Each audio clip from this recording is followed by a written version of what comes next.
Noisy Pixel. Yo, Earl, take the wheel. I'm gonna go in the back and grab a drink. Most of us crave revisiting the days of our childhoods, times in which life was easier, less whack, and of course, more funky fresh. For me, there's something about the early 90s that just sparks mass satisfying nostalgia in my heart and soul. The original ToeJam Earl game released back in 1991 and was known for being a laid-back, unique roguelike with great tunes. Yet, I've never played it, nor the sequels that followed it. However, ToeJam Earl is back with the release of the 4th entry in the series.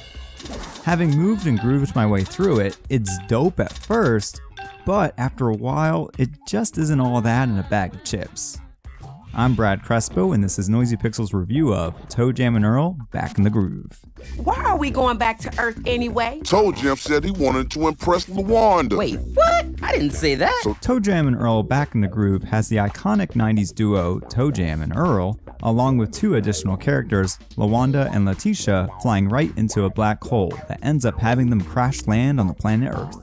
With their ship broken into 10 pieces that are widely scattered in floating islands across Earth, the crew must go on an adventure to find all the pieces so they can return to their home planet, Funkotron.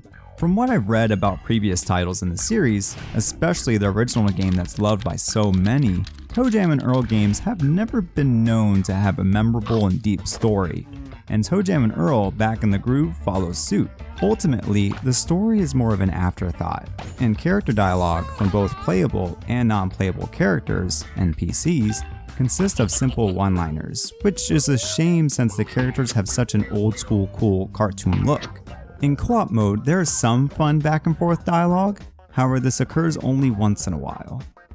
While the story and character development aren't a slam dunk, the game's gameplay deserves a loud and proud booyah, at least at the start.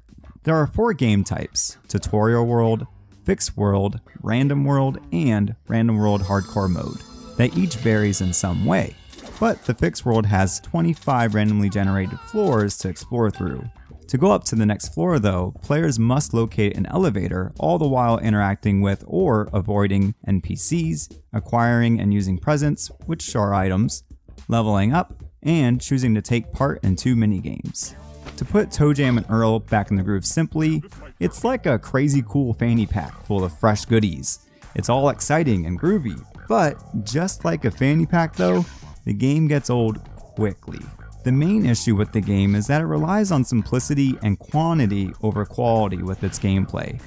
This might be a nice change of pace for some players, but overall, the game becomes highly repetitive. It's unfortunate that ToeJam Earl Back in the Groove gets strikingly less fun over time because I definitely feel like it shouldn't be. And sadly, the 2 minigames suffer from the same less fun fate that surrounds the rest of the game. With that said, playing alone isn't the way to go with this game. It's best played with a friend.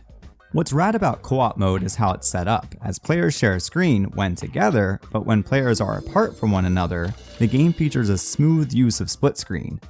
The split screen mechanic allows players to divide and conquer each floor, making the game even easier to play and maybe more enjoyable for some players. What truly sticks out about ToeJam Earl Back in the Groove though is its zany 90s cartoon show vibe. The game is bizarre with a capital B, and it's hard not to love its groovy tunes and art style that remind you of the good old days when Saturday morning cartoons were actually good.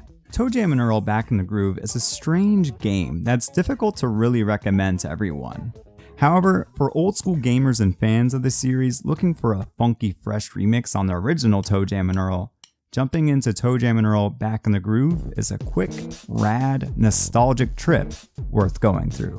Noisy Pixel is giving ToeJam Earl Back in the Groove a 6.5 out of 10. Thanks for checking out our review. You can read our full review at noisypixel.net. Noisy Pixel is ran by a group of gamers who work hard to deliver news, reviews, previews, and more. Please subscribe to keep up with all of our future content.